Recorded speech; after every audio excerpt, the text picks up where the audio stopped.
Hi guys, welcome back to the channel, and today as it's the Royal Rumble season in WWE, I'm going to do a retro review of the Tag Classics, which is the Royal Rumble 1993 and 1994, so a little bit of information. This event was held at Arco Arena in Sacramento, California on January the 24th, 1993.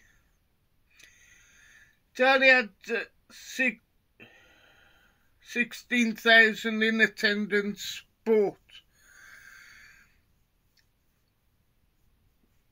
it starts off with a Coliseum home video exclusive at the time, which was an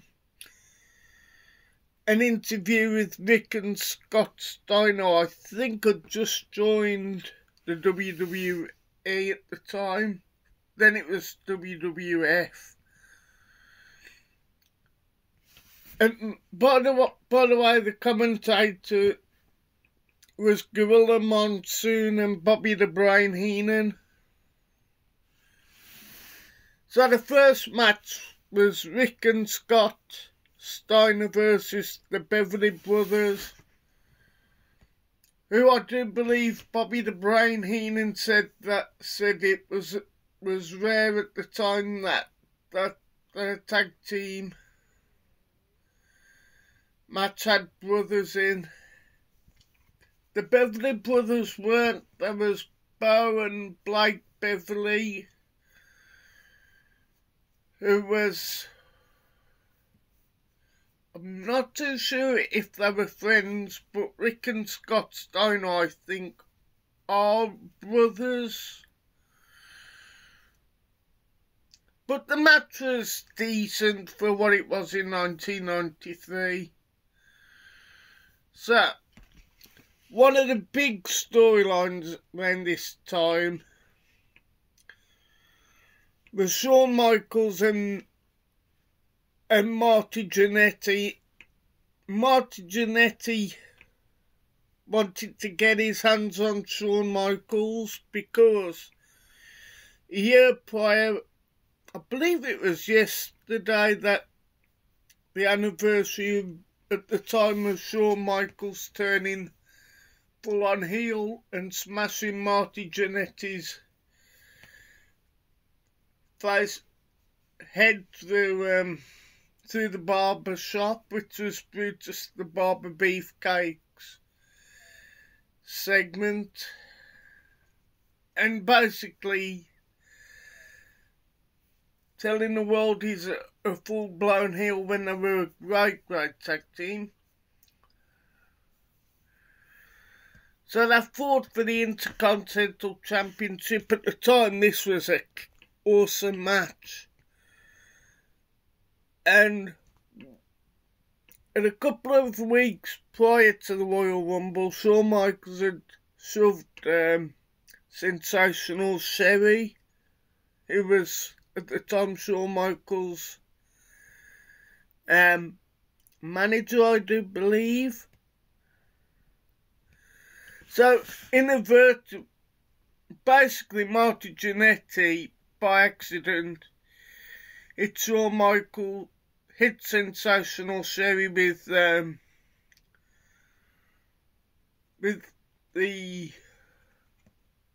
glass mirror, I think. So you thought, what corner will Sensational Sherry be on? Spoiler alert, it's actually Marty Jannetty. But it's an absolute classic match. Then we had Bam Bam Bigelow versus the Big Boss Man. There was not a storyline, but it was an okay match. Now I think this was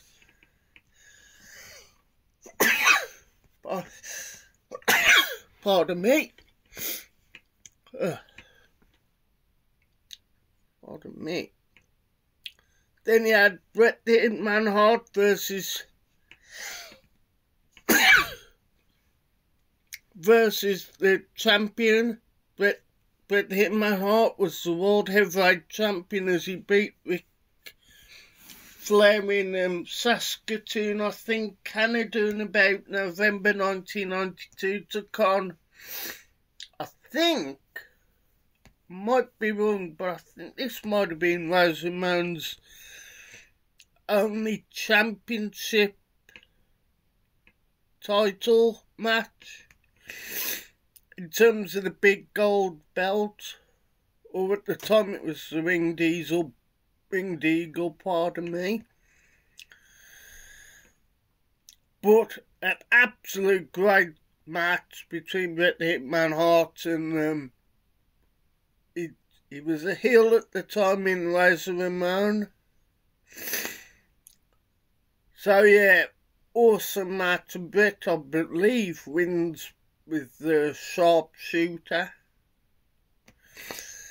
Then we'd have a very interesting segment with Bobby the Brain Heenan announcing to the world that the narcissist Lex Luger had made his presence in the WWE.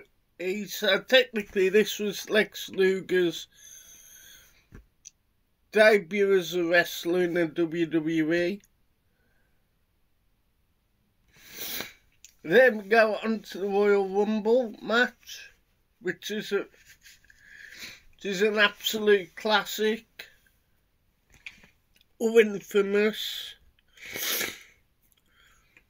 The reason why I was saying infamous, if you remember this Royal Rumble match, there's a lot of interesting moments, but at the time, the Royal Rumble never really had the winner going on to the main event of WrestleMania. It was just, I think they tried it in 1991.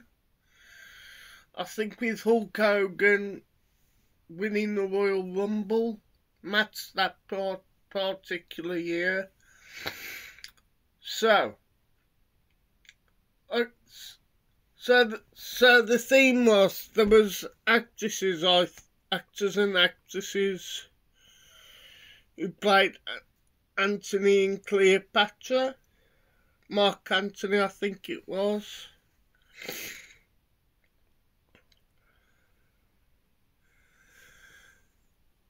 So basically, whoever won the Royal Rumble had to challenge Bret the Hitman Hart at WrestleMania. So, you look at some of these wrestlers and you think Undertaker's got to go over. Spoiler alert, it was Giant Gonzalez, also known as El Gigante, was made his debut at this prestigious event. I don't know if Undertaker was legit injured or it was a storyline, but there's a lot of great storylines going into this Royal Rumble match.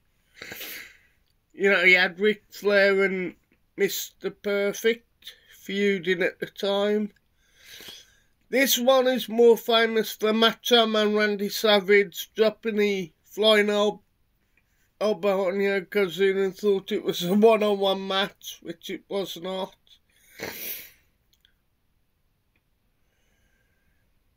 But it's also famous for Bob Backlund at the time being one of the longest participants till 1994. I was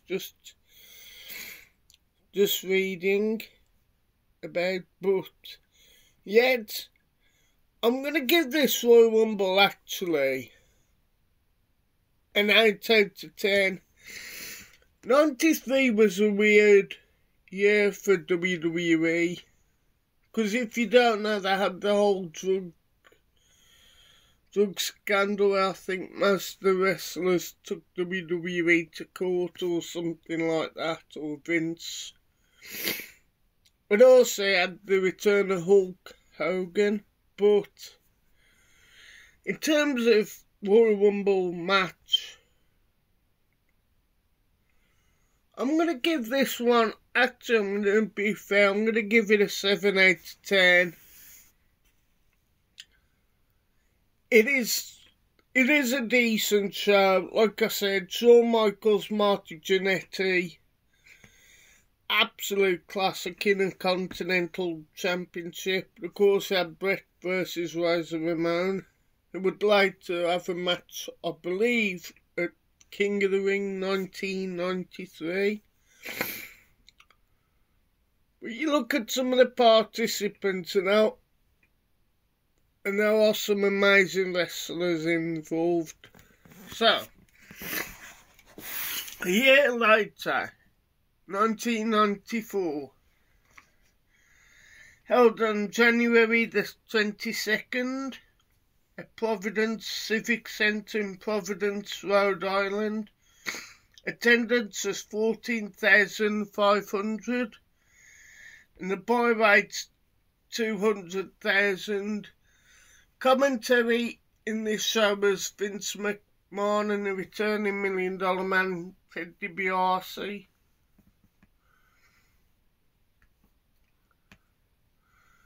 And the dark match actually was Jim Powers versus Brooklyn Brawler, and I believe Brooklyn Brawler won. And what's intriguing is this, it's actually got the countdown to the Royal Rumble, which was their like pre-show at the time. So it starts off with Tatanka versus Bam Bam Bigelow with Luna Vachon, I believe, in Bam Bam Bigelow's corners, his manager. This was at the time where Tatanka just lost his undefeated streak, so he was looking to regain that undefeated streak by taking on the Beast from the East, Bam Bam Bigelow. These are one-on-one match, but the match sex is a famous match with Jacques, who was Mountie, and Pierre, I think, I'm not too sure if it's PCO.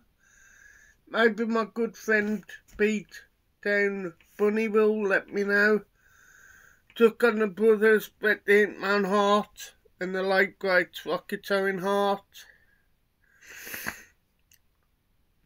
What a great match. Was okay, but it's more famous for Owen Hart turning heel, because I teased it, I think, at Survivor Series 1993, where Owen Hart got frustrated by getting eliminated in that match, but this was the one where he turned full on heel by kicking Bret the Hitman Hart's leg out from under him. But what a moment that was. And we had the Intercontinental Championship, Razor Ramon versus IRS. Razor Ramon at the time was the Intercontinental Championship because I'm not too sure if in real life Shawn Michaels had some sort of drug problem, but they had to suspend, in the storyline, they had to suspend Shawn Michaels because he wasn't defending the Intercontinental Championship. So they had a #1 contendership battle royale on Raw, I believe, with Razor Ramon versus Rick the Model Martel. And the winner would be the Intercontinental Championship, but Razor Ramon and IRS were feuding at the time. Pardon me.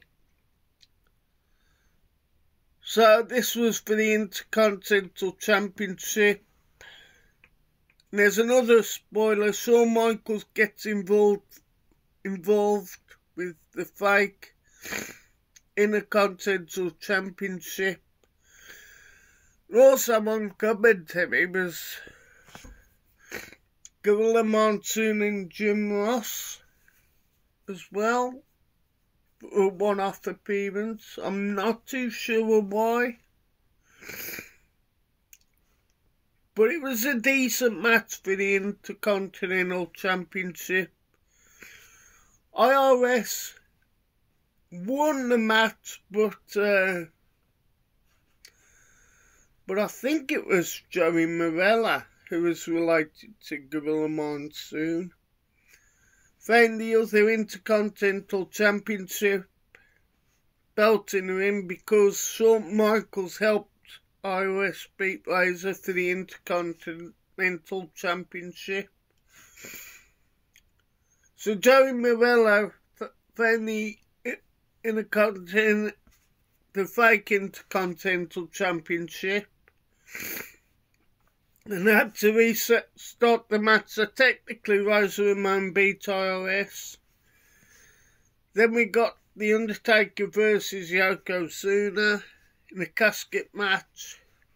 It was an iconic match, but at the end, all the heels who were in this Royal Rumble match, like I think it was Jeff Jarrett, a lot of heels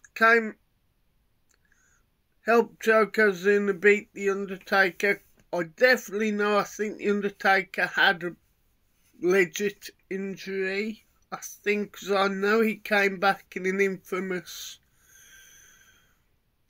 SummerSlam match, I believe, in 1994, where he took on